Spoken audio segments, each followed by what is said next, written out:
बिस्मिल्लाहिर्रहमानिर्रहीम। जैसा कि सब लोग जानते हैं कि हज इस्लाम का एक अहम तरीन और जामे इबादत है, मगर ये हर मुसलमान के लिए नहीं है, बल्कि वो उन लोगों के लिए ये फ़र्ज़ है जो वहाँ तक जाने की इस्तिताअत रखते हों और ज़िंदगी में एक मरतबा यह हज फ़र्ज़ होता है। तो इस लिहाज से इसके मनासिक को समझ कर वहाँ पर जाकर वो तमाम अहकाम और हिदायत के मुताबिक अगर हम हज करें तो वो हज मबरूर और हज मकबूल हो जाता है। तो लिहाजा इस हज कैंप के अंदर इस बात की कोशिश की जाती है कि ख़वातीन और हज़रात को वो तमाम पॉइंट्स के किस मुकाम के ऊपर क्या करना है, सिर्फ़ उसी हद तक बातें ज़हन नशीन कराई जाती हैं और उसके अहकाम और मसाइल भी उसी मुकाम के ऊपर बताए जाते हैं। फिर इसके बाद जो सवालात जवाबात होते हैं उसके भी यानी कि वजाहतें कर दी जाती हैं। तो अल्हम्दुलिल्लाह इसके साथ ये भी कोशिश की जाती है कि लोगों को ये बताया जाए कि हज का मकसद क्या है। बात यहाँ से शुरू होती है कि जो एहराम है वो एक दरवेशी लिबास है।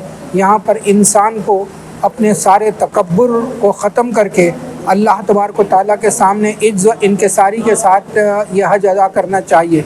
फिर लब्बैक की सदा और तीसरा कलमा, चौथा कलमा और दीगर कलमात, इसको अगर हम गौर से पढ़ें तो एक तो ये कि तौहीद की तालीम इसके अंदर दी गई है।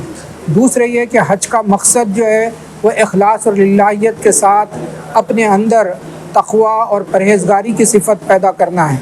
तीसरी बात इसके अंदर ये है कि इस्लाम के लिए जो क़ुरबानियाँ होती हैं उसके लिए हर मुसलमान को तैयार होनी चाहिए। चौथी बात इससे ये हासिल होता है हज का दर्स कि पूरे आलम इस्लाम को मुत्तहिद होकर जो है रहना चाहिए। अगर हम मुत्तहिद नहीं रहेंगे तो अग़यार हमारे ऊपर हमलावर होंगे।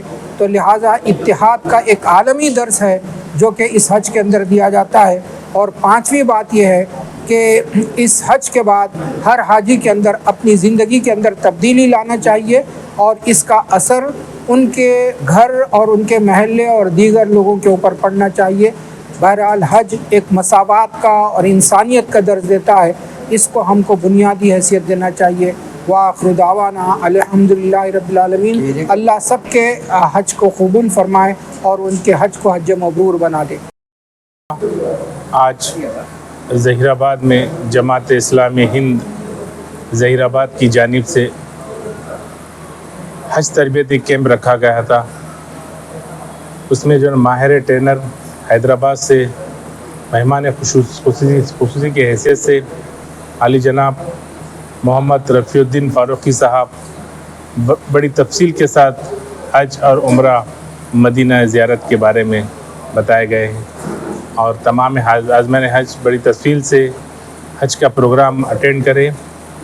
और मैं हाजिमिन हज से जो हाजी हज को जाने वाले हैं मैं उनसे अदबन गुजारिश करता हूं कि हिंदुस्तान के लिए और तमाम आलम इस्लाम के लिए दुआ करने की अपील करता हूं।